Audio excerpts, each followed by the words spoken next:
La solitaire. Les premiers flocons tombent, Noël est là. Pendant tout le mois, il n'avait que ce mot à la bouche. À chaque recoin, il se murmurait. Après, ils n'en parleront plus ou presque. Mon supplice sera fini. Ma mère arrêtera de m'inviter à ce dîner de Noël pour m'amuser et me changer les idées. Quelle ramassie de conneries. C'est juste une soirée insupportable, où tout ce beau monde se crie dessus. Des reproches de la part des soi-disant proches fusent à chaque recoin de l'appartement, sans oublier les jugements constants et condescendants sur nos vies, et ma mère qui essaie de me marier à chaque homme adulte célibataire qui ne soit pas de la famille. Alors bon sang, non, je n'irai pas. Pas de réunion de famille pour moi cette année. Je n'ai pas envie de subir cette hypocrisie et ces gens faussement niais. Je passerai Noël seule. Je vais rayonner dans ce café, je jouerai avec mon alliance, mon bien le plus précieux. Et quand le café sera fermé, je prendrai mon dernier café. Je prendrai un dernier café, une bouteille de vodka, et je me promènerai dans la ville, vide, sans personne ou presque. Je passerai enfin un moment agréable. De toute façon, je n'ai jamais aimé Noël, bien que ce soit le premier que je passe en solitaire.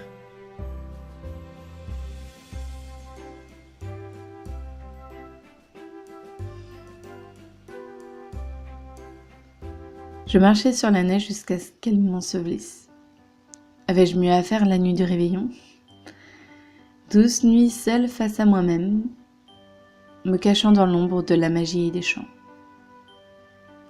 Marchant la tête haute, les yeux rivés vers les étoiles pour ne pas voir ces décors qui m'horripilent. Ne tournant ma tête ni à droite, ni à gauche, pour ne pas voir les gens heureux. Suis-je envieuse ?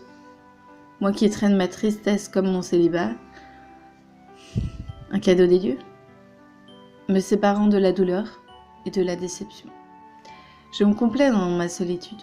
Cette alliance à mon doigt n'est pas le vestige d'un amour passé. C'est mon protecteur face à la fougue et au charme des hommes vertueux et de leur amour qui ne sont que des prisons dorées. Quant à cette mélancolie qui m'abrite, elle me protège. Des averses de joie futiles, d'un bonheur cupide et stupide. Toutefois, si ces barrières me protègent des déceptions, j'évite aussi la passion. Alors je marche seule dans la nuit, avec mon café à la main, ma vodka pomme dans l'autre, traversant le pont pour rentrer chez moi. La nuit sera longue.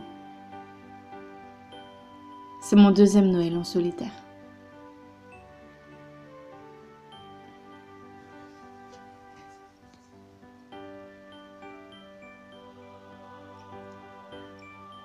La tempête frappe. Je n'y vois plus rien. Le chemin devient glissant, même si, en temps normal, je serais sur un terrain dangereux. J'ai fini mon café et ma bière. Ma marche de Noël et ma réflexion ont abouti. J'ai longtemps détesté les gens qui aimaient Noël. Les méprisant, les prenant de haut. Et du haut de ce pont, je comprends combien j'envie leur capacité à être naïf et niais pendant une nuit ou quelques jours. Je me pense si logique, si clairvoyante.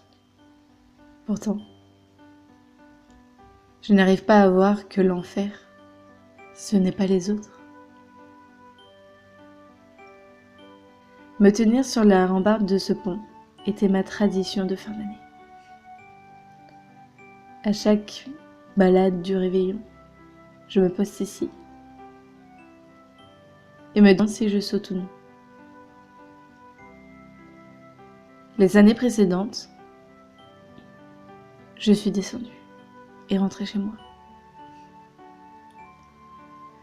J'étais bien naïve de croire que la vie me réservait quelque chose. Mais d'un coup, la tempête s'arrête, complètement.